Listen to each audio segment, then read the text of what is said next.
한 주간 발생한 뉴스를 재정리해보는 시간입니다. 지난 한 주 동안 주요 이슈는 뭐가 있었는지 이상원 뉴스민 기자를 통해서 이야기 나눠보겠습니다. 화상으로 연결해봅니다. 안녕하십니까? 네, 뉴스민 이상원 기자입니다. 네, 우선 지난 한 주 동안 발생한 주요 이슈부터 종합해 주시죠. 네, 대구 지하철 참사 21주기를 맞아 지역에서 이루어진 추모 행사 살펴보고요. TK 신공항 철도가 예타 신청 대상 사업에 선정됐다는 소식 전해드립니다. 끝으로 올해로 3년 차를 맞는 경북 농어민 수당의 성과와 숙제도 짚어봅니다. 네, 대구 지하철 참사가 발생한 지 벌써 21주년이 됐군요. 지역에서 여러 가지 추모 행사가 이루어졌다고요? 네, 참사 21주기를 맞아 시민추모위원회는 지난 13일부터 18일까지를 추모 주간으로 정하고 추모 활동을 이어갔습니다. 13일에는 1호선 중앙로역에 조성된 추모 공간인 기업공간에서 기자회견을 열고 추모 주간 일정을 공유하면서 추모 사진전을 시작했습니다. 15일에는 서울에서 토론회를 진행했고 17일에는 궤도노동자 추모 집회를 중앙로역에서 열었습니다. 참사 당일인 18일에는 중앙로역 2번 출구 옆 광장에서 추모 시민문화제도 개최했습니다.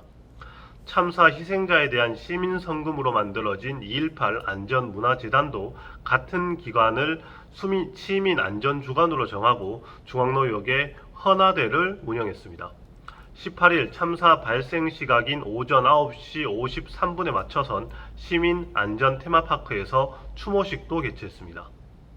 네, 여러 추모 활동이 있었는데 홍준표 대구시장은 지난해에 이어 올해도 별도 헌화만 하고 추모식은 참석하지 않았죠. 네, 홍준표 시장이 지난해에 이어 올해도 2.18 안전문화재단이 개최하는 추모식에는 불참했습니다. 대신 홍 시장은 추모식을 사흘 앞둔 15일에 기업 공간을 별도로 찾아서 헌화하는 일정을 소화했습니다. 이날 대구시는 홍 시장이 오전 9시 30분께 기업 공간에서 참배했다고 밝혔습니다.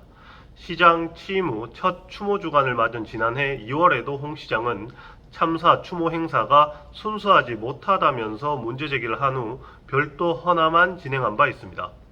홍 시장이 2년 연속 추모식에 불참하면서 유가족과 시민사회단체를 중심으로 이를 비판하는 목소리가 나왔고 유가족 중 일부는 추모일을 앞두고 홍 시장 면담을 요청했다가 시청사에서 퇴거당하기도 했습니다. 네, 대구 경북 신공항의 핵심 교통망인 TK 신공항철도가 예타 신청 대상 사업에 선정됐다고요? 네, 지난 15일 국토교통부는 투자심사위원회를 열고 TK 신공항 철도를 예타조사 대상 사업으로 선정해 기획재정부에 신청했다고 밝혔습니다. 지난 1월 대통령 주재 민생토론회에서 발표한 지방권 광역 급행철도 도입의 일환으로 추진되는 첫 번째 후속 조치인데요.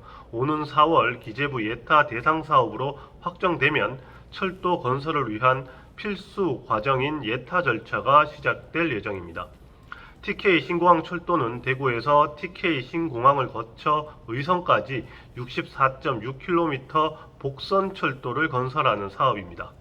수도권 광역 급행철도급 급행 차량이 투입될 예정으로 신공항 개항에 맞춰 2030년 완공이 목표입니다.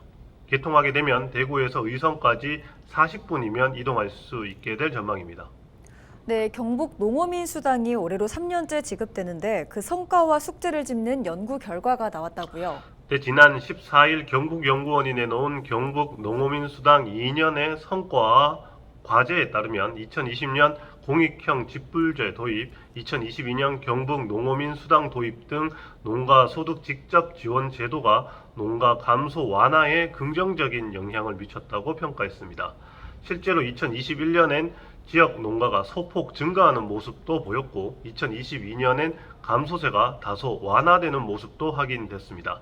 경북연구원은 설문조사를 통해 지역 농어민들이 수당으로 삶과 일상생활 전반에 도움을 받고 있다는 사실도 확인했는데요.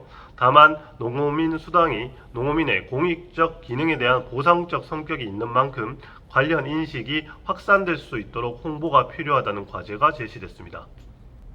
네, 오늘 주간 이슈 점검은 여기까지 듣겠습니다. 이상원 뉴스민 기자였습니다. 네, 감사합니다.